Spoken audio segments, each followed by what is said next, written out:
going.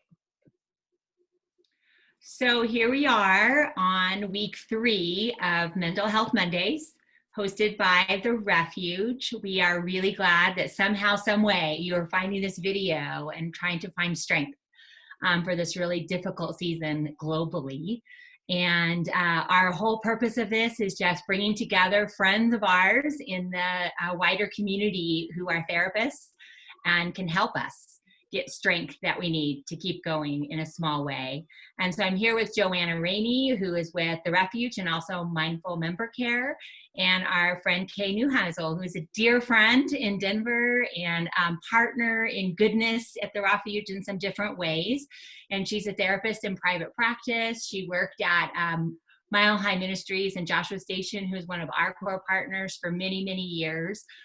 Supporting folks there, and we're just so happy to have her here as a piece of this series. And I'll toss it over to Jo, and she'll tell a little bit more about what we're hoping with these small videos on Monday.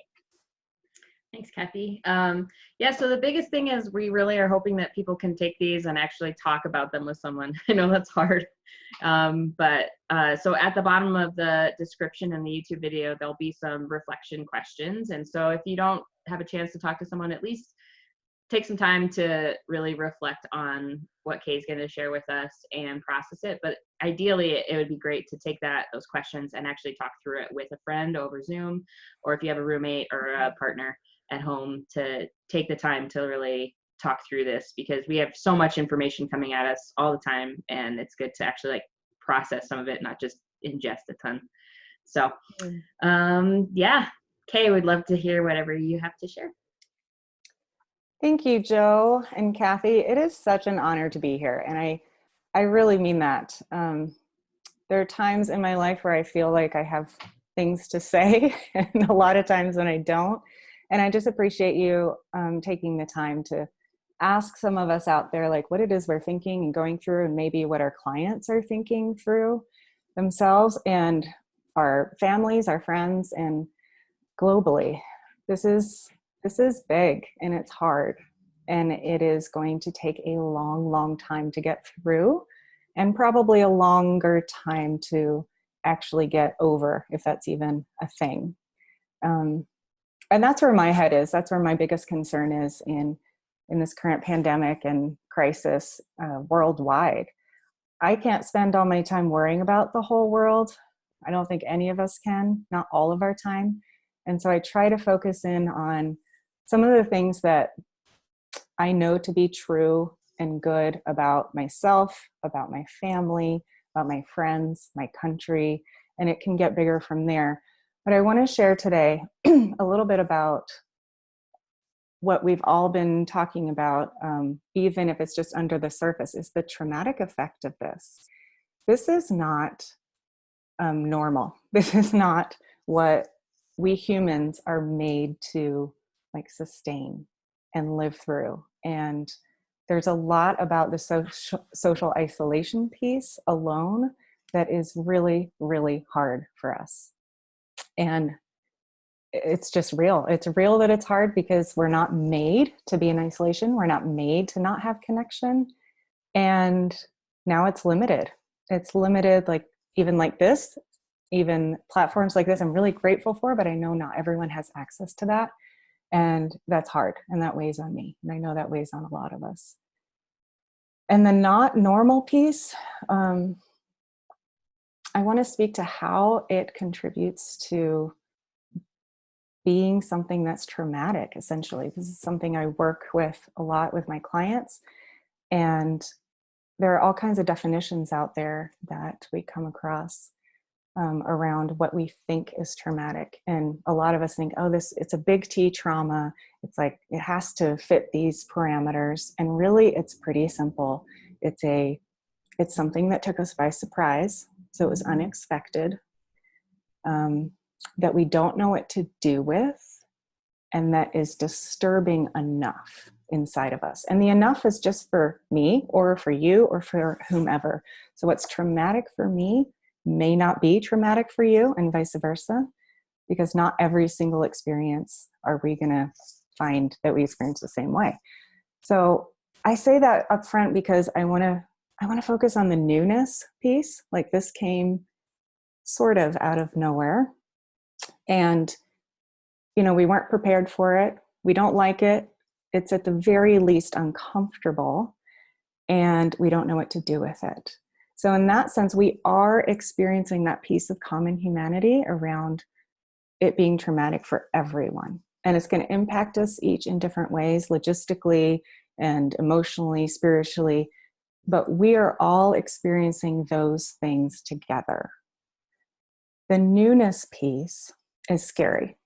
And one of the things I've been hearing a lot about from clients is, this is so new, I don't know what to do with it. And I get stuck in this place of like, what can I do? I don't know how to do this. I don't know how to do distance learning with my kids. I don't know how to go to the grocery store wearing a mask. I don't know how to be emotionally okay with knowing about all the death and suffering in the world. And I don't know how to stay connected. I don't know how to stay connected. I don't know how to stay grounded. And these are some of the thoughts and beliefs that come up when we are in a place of trauma. And like Ellen told us last week, like our prefrontal cortex that does all the rational, you know, emotional thought processes, the wise mind, it's offline for a lot of us.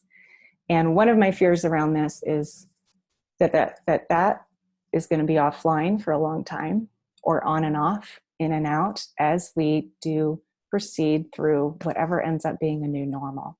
So I don't say that to be extra scary. I say it to be normalizing as much as possible.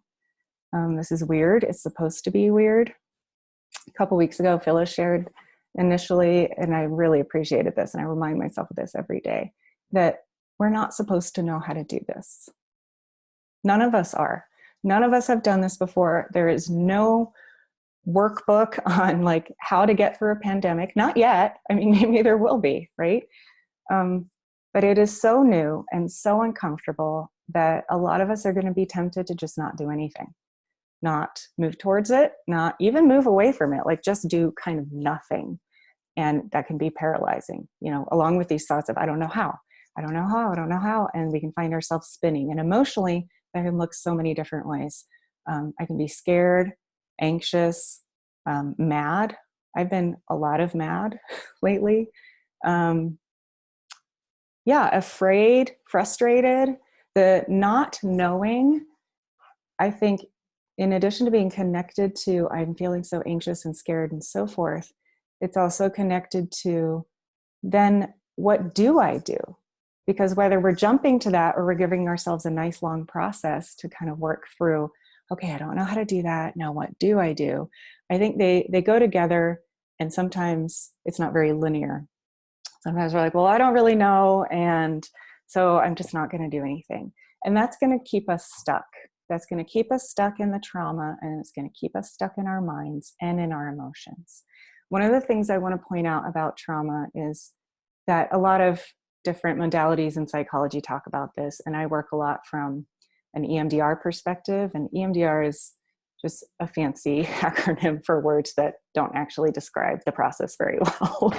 It's eye movement desensitization and reprocessing, in case you want to look it up or learn more about it. But it essentially says, hey, every single experience we have in our lives is going to be logged in our system with 4 things. There's going to be an emotional experience, the scared, anxious, frustrated, mad, those things. A mental or cognitive experience, and those are the negative statements I was mentioning earlier in this case. I don't know what to do, or I'm doing a terrible job, or I don't know where to go with this, or those things. An experience in our physical body. This is another thing I'm hearing a lot from clients, like, I feel really jittery, or this is how my anxiety comes out, or sleep problems, or eating all the time, or never eating. Body experience. Where are we feeling that same emotion that's connected in our physical bodies? And then they're tied to an experience or a behavior. So those 4 things. The experience or behavior is external. It can be either, hey, this crisis has thrown me into this experience of those 4 things, or it can be because I am anxious and believing that I'm doing a terrible job, and feeling like foggy brain and so forth, then this is how I'm going to behave out of that. And this feels so important and so fundamental to me, no matter what we believe about mental health or psychology or whatever, because it's true all the time. It's true for positive experiences, it's true for negative ones, and it's especially true for traumatic ones, because the traumatic ones are the ones that get stuck. And this is where the science and research of EMDR comes in, because those 4 things get stuck in our physical brains. It's the, I don't know what to do with it. I don't know where to put it. There's no file for this. So it's just going to go somewhere, kind of like a deep, dark hole. And it is towards the back of our brains. And it gets stuck. And it gets stuck there because we don't know how to process it. And so I want to talk less about doing the actual processing of a trauma and more about like what we can do when we are isolated, like we're not built to be, and feeling lonely and scared and so forth. Because there will be a time where hopefully we'll have the space to process the trauma.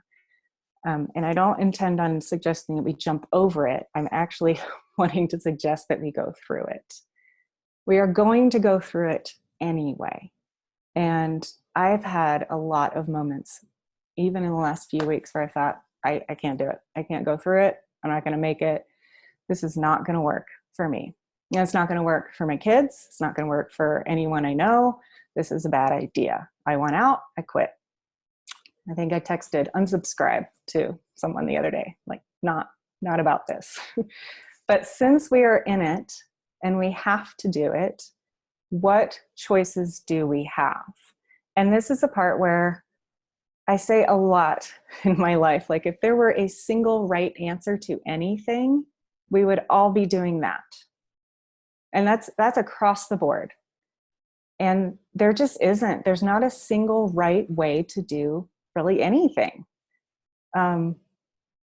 Probably I could come up with an example, but mostly what we have in common, being human, and these like storing our experiences with these 4 things, we can use that information to go, well, then what do I want to do? And what can I do? What am I in charge of? I think Ellen spoke last week about moving from control to choice.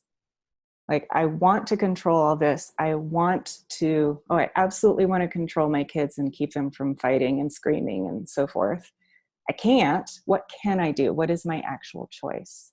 And so this is the part where even though there's not a single right answer for any particular thing, there are some things that in our humanness we have in common that we can use. Can I afford to get curious about how I store experiences? And sometimes the answer is no. Sometimes like, no, right now I can't. I'm too scared. I'm too overwhelmed. I need a nap. I actually do need to watch TV, even though everyone tells me I shouldn't. Or, like there are times to go, no, now is not the time where I'm going to up my risk-ometer. It's at an all-time low and I'm just going to stay here. And that's okay too. It is okay to not know what to do and to not move forward right now. So what do I know right now to be true and good about me, no matter what? And I think that's the thing that we all have in common, that at any given point we can be asking ourselves when we feel up for it. Because what is true and good about you is true all the time, whether you feel it or not, whether it matches that, emotional piece in that 4-pronged approach or not. I might be feeling really scared, but what is true and good about me is I know how to be a kind person. I know how to love. And even when it's hard, I know that I can be loved. And, notice in your mind and in your body and in your hearts, if it's too hard to go to one of these statements, don't go to them right now. Like, find one that can sit well enough for now. Because it is true, whether we feel it or experience it or believe it, it is true that we are kind and that we are good, that we know how to take care of each other, that we know how to wake up in the morning, and we know how to feel helpless. That's okay. We're feeling it. And part of the deal is we're going to need to feel our way all the way through. We can't change something we know nothing about. Thank you, Brene Brown. So we get curious about, what am I feeling? Maybe I can't change that right now, but what can I do? And here's a piece of EMDR I want to share on a practical level. EMDR says that once you identify those 4 things, the process to unstuck that scary, traumatic thing is to ask it to move, to get it to be mobile. And without getting into too much boring science, the idea is that we would stimulate or activate our right brain and our left brain. Because what happened when that memory got stuck was that it got separated in the 2 halves of our brains, and we didn't process it and we didn't file it. So we're just going to ask it to move. We're going to say, let's process you. Let's move you from right brain to left brain. And the boring term is bilateral stimulation. 2 sides of us are being stimulated. And so while you're processing that, you are doing, maybe some of you have heard of like tapping, whether it's your shoulders, on your knees, whatever, you're tapping and processing it. I want to pause on the processing of the traumatic piece. And what's true in the opposite world of that is, or on the other side of the coin, is that we can process the good. We can take the true and the good, and we can process that too. In fact, it's less processing and it's more what they call imprinting. So I can take a true and good positive statement about me, and I can imprint it. I can practice it. I'm asking my brain to process it, right, left, but I'm telling it to imprint, to like make a mark so it can stick. And I'm gonna come back to this. I want to pause and share that I love a good challenge, mostly in the mental health world. A lot of challenges I really don't like, but I love a good challenge in the mental health world. And when I was first trained in EMDR, I thought, this is great. I love it. It actually works as well as they say it does, so forth. And I will move towards the hard. That is more intrinsically natural to me than moving towards the good, which I think might be true for a lot of us. But my point there is that I wasn't real sure about this positivity thing. And like, can I really just, tap in a positive statement, bringing all 4 of those things to mind? And I'll go through that in more detail if we have time to do that. I don't know if I believe it. I don't know if I do, because it sounds unlikely that I can just, brainwash myself to believing, oh, I'm a good person. And even though I'm scared, I wasn't about it. So bilateral stimulation, by the way, can be stimulation on the right or the left side of your brain in any way. It doesn't have to be tapping. It can be walking. You are rhythmically, that's one of the points too, is rhythmically stimulating right and left brain when you're walking, because you're moving your legs. It's a body experience. You are rhythmically moving right and left when you're riding a bike, when you're running, when you're swimming. Like a lot of sports require this, right? Not as much the contact sports, but a lot of like exercise modalities will use this. So something I recommend a lot to clients is like, try it out. I'm not a runner. I really don't enjoy it at all. And I try not to run if at all possible. It just hurts and it does not help me in myself, but I'll walk a lot, and the pace I think just suits me better. And I'm able to walk through some of these statements, and I've done it a lot in this time. I've kind of made myself walk through some of these things, even though they're hard. And what I'll do is I'll start with a negative statement that I'm having a hard time with. Like, I'm not going to make it. I mean, it's a little dramatic, and then I walk it out and I just let my body do the processing. I don't overthink it, which is a fun thing to try not to do. I don't try to fix it. I'm not doing anything with it. It's just there. And I try to bring to mind these things. How do I feel emotionally when I'm thinking I'm not going to make it, which is my thought that I'm addressing? What does it feel like in my body? And what is my behavior or external experience? I'm walking it out. I'm not going to make it. I feel helpless and scared. And I let it run a little bit, not to the point of overwhelm. And then sometimes I have to physically stop and I choose essentially the opposite. It's a little bit like a find and replace, where what would I like to be believing instead? What could I hope to be believing even though it's hard? I'm going to be okay. Or this is going to be hard, but I know how to do hard. Something that is going to take that helplessness and essentially flip it and go, what's the thing I'm having a hard time believing and feeling? I'm having a really hard time with hope, a really hard time with joy. And then I choose one of those and I spend the majority of my walk or whatever it is running through that. I know how to do this. There are things I'm in charge of. I can be in control, not in the ways I want. And when we find our mind kind of wandering, going, well, that's not really true, then just bring it back to the thing that you can accept right now that is true and good about you. Because there are always those things, no matter how scary and chaotic and crazy everything feels. If you're sitting alone at home or anywhere else alone, because you don't have to be exercising to do it. You can do, I mentioned tapping this way, but tapping, actually, they call it a butterfly tap. So you cross your arms and you're just tapping your arms gently. And one of the reasons they suggest this is it's a little bit like a hug. And a lot of us don't get hugs right now, which is also not natural and it's not human and it's not okay. So it's not okay that we are in this spot. That's not okay. But what can be okay? Am I going to be able to move through the hard emotions? Because for the most part, we can. We really, really can. They just feel like they're going to completely overwhelm us. I can move through hard emotions. I can move through hard emotions. I can. And for a lot of us, this current trauma is bringing up the things we have felt and thought, believed about previous hard experiences, previous traumas, whether we know that that's what they are or not. It's bringing it up in our bodies, it's bringing it up in our minds, in our emotions, and that just makes it harder. And that's not fair, exactly. That's not okay with me that that's what happens. But the useful part about that is that our system is built to work cyclically like that. Every time a hard thing comes along, we're not supposed to reinvent the wheel. We're supposed to take that thing and go, and we don't always do it consciously.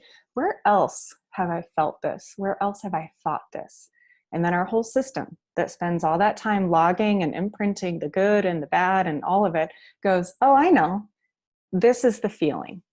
This is the feeling. This is the thought. And it might be a different behavior experience, but it's likely going to be a similar body experience. And so we're revisiting and we're rebuilding. And what I'm suggesting we at least try is, what if we can make ourselves literally just feel a little more okay for a moment?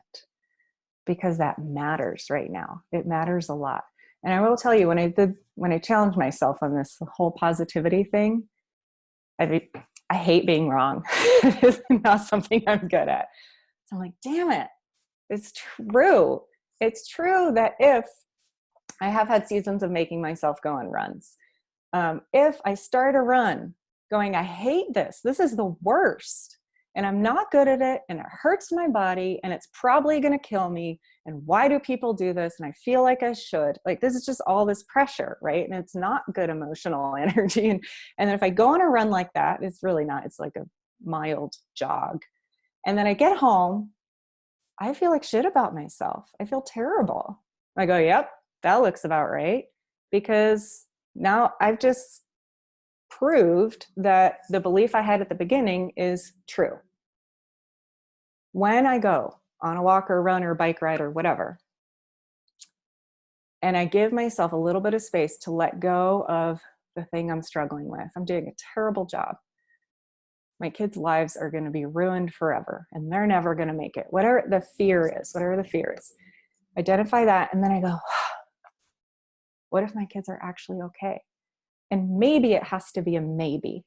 Maybe I can do this. Maybe we're going to make it. Maybe I'm not as alone as I feel. And you have to find the statement that works for you enough. It doesn't have to be, I'm doing a terrible job on this side, and on the other side, I'm a superstar all the time.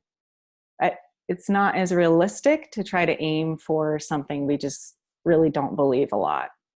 Or if you do, good job, and use it. I don't most of the time. But this gives us a sense of empowerment in a time when so much control has literally been taken from us. It does not solve anything.